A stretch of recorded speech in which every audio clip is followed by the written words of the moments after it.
your want and need and desire to achieve your goal has to be stronger than everything else that comes against you.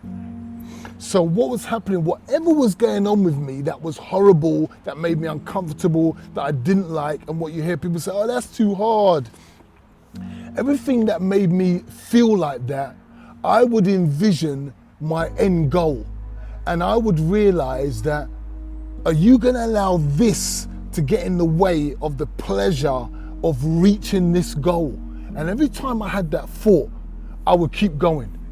Every time when I was running and I felt like everything just said, you need to stop now. And I'd say, yeah, but I set that target down there. I knew that if I reached that target, the feeling I was gonna get to reach the goal that I'd set was gonna develop me and build me up. So I just kept going, and I knew that I was building something in me that was becoming strong and mighty. And even though I didn't know how good, I just knew there was something in me that said, this is better than what you've currently got. And to get what you want, you're gonna have to go through this pain, these feelings of disgust and giving up, because your body feels like it actually physically can't do anything else. It can't do no more. It's telling you, stop, I don't wanna take another step. I can't breathe, I feel sick. And you just keep going, because the worst thing you're gonna happen is you're gonna vomit. And keep going. The worst thing happens, you're gonna seize up, get cramp. But it doesn't say you can't keep going. Nothing says that. And then you can find out what you're made of.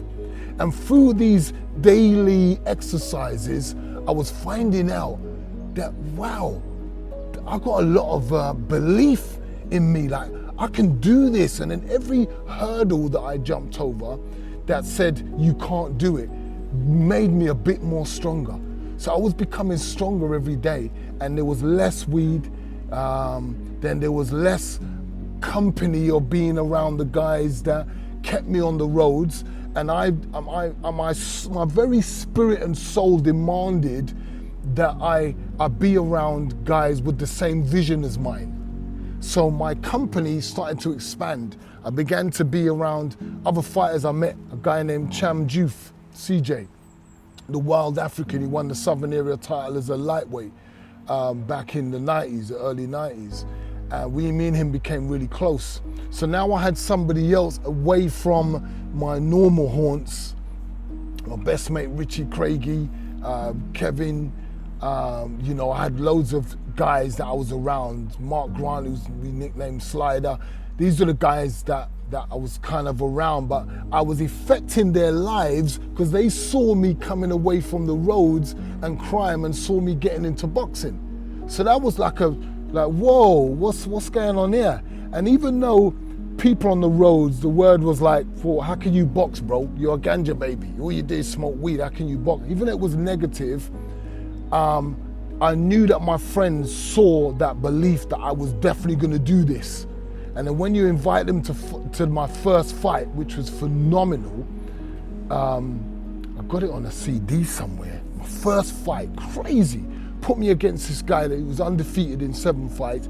He was a beast, had legs like this. 2 of my legs made one of his, strong. And he just chased me. And all I used was my belief in myself and my ability. And I had this thing in me, I cannot lose this fight. Whatever you do in this fight tonight, I would rather die than lose. And I boxed going back. I was so thankful that I had this gift of boxing going backwards. I could knock you out and throw right hands, walking back, dancing back. And I realized later on that this wasn't something that was a norm in boxing. Moving and being able to throw punches at the same time while you're moving. But this was natural to me because I've been doing this from I was a kid. So that's what won me the fight. And my heart, that when he really pressed me, because I was finished from round 1, there was nothing left. My chest was burning. I'll never forget this burning feeling in my chest. It was like a lighter was on my chest, bro.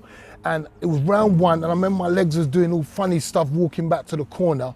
And I thought, shit, I got another 2 rounds, 6 minutes of this, I'm already done. I'd had sex the night before, so I broke the golden rule. So I'd already screwed up. So I knew I was just screwed in every way, shape or form. So all I had was this belief that was gonna push me to make my body do something that physically was telling me that I can't do this. I can't go for another 6 minutes throwing punches and dancing. But your mind. Do you strongly believe that when your body's saying that you can't go anymore, how much more is left after that point? You'll find out when you push yourself more. That's the only time you find out. Because I listen to other guys who have achieved and done great things, whether they've been runners, athletes, businessmen, and they believe that their bodies and minds or other people set a standard and a limit for them. But I think we don't realize as human beings that we're limitless. In terms of mentally, spiritually, we can achieve stuff way beyond what we imagine. We've been conditioned on this, with this system, to believe that we're just here to get up, we grow up, we get a job, we die, we're in the great, it's over. We retire, we do all this rubbish, and that's it. We're not taught that we're amazing, we're powerful, we're intelligent way beyond our belief. We're not brought up in school. That wasn't taught to me in school. That Prince, even if you don't do that well at your exams, that doesn't distinguish you and set your bar for what you can achieve. It's your mind, the power of your mind and your belief that allows you to set the standards for yourself. So I was now in an area where I began to set my own standards, and training allowed me to do that, because in my own head, I was the boss now. And when I was out running, or I was in the gym punching the bag, or when I was doing groundwork and press-ups, it was like I heard Ali say, I started counting when I got tired.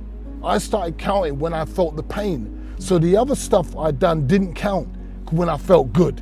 It didn't count. What counted was when I was tired. So now I was facing that in reality in a fight. And what counted was these 2 rounds, because I'd spent myself in the first round. I was done in 3 minutes. Now I've got 6 more minutes. What are you made of, P? And I showed myself. And I wouldn't let this guy get the better of me. I wouldn't let him take over the fight. Every time his strength, which he seemed stronger than me, was gonna pin me in a corner, I'd just hold him. And the ref would break us up. Then I'll be the first to punch, and then when he punched, I punched. So if I started first, I'd finish last. If he started first, I'd finish last. So I was always showing the judges that I'm the man, I'm in charge, and the fight went my way, and it really showed me something about me, And I think to really give you a picture of what helped me along my journey, because we need help. I remember my first sparring partner was Michael Watson. And Michael, after sparring, came to me and said, you're gonna be a champion one day. And what that does for a kid who's just come from the roads and been homeless, it does immense things for your psychological, framework, how you're feeling, because this is a guy that I found out that had been Commonwealth champ, was fighting. He'd fought Nigel Benn, he'd beaten him. Or did he fight him after? No, I think he fought him already, because soon after he was fighting Eubank. He had the 2 fights with Eubank, so I knew him for the first fight and the second fight. So for him to tell me, you're gonna be a champ, because in the 3rd round of our boxing, he had to start going to my body to slow me down and break me up, because he said you were giving me kittens in the first 2 rounds. Because I found it hard to settle you down and get you where I wanted. So because I know you got a brain for boxing, because you're gonna be champ. So that helped me along my journey. So whatever people said to me, didn't care. We got to block that shit out. There's always someone who don't believe in your vision. They don't matter. It could be parents, it could be your closest friends. They don't matter. All that matters is what you believe, what you think of yourself. So you got to create your own story. You got to create your own vision. You got to create your own plan, and then you got to be the boss. We are the boss of our own lives, our own destiny, everything. So I went for it, and I went for it every time I fought. I went for it every time I went running. I went for it every time I went in the gym. I went for it. I gave 100% because I knew if I done it then, if you put me in the spotlight, I'm gonna do it there because I'm doing it behind the scenes where no one's watching me. I'm giving 100% when no eyes are on me. I could get away with giving up when I'm tired. I done my groundwork. I done my sit-ups. I done my press-ups. I went running, but no one knows I didn't give 100% when I went running. They just know I went running. My trainer could ask me, did you go run this morning? Yeah, bro. But I know I gave 100% when I went running and I left nothing out there. So when I go into fights, bro, you gotta finish me off. You gotta put me to sleep to beat me. That's the only way. I'll accept it. I'll accept the loss, but I know I'm sleeping. Because as long as I can breathe and as long as my eyes can open, I'm getting up.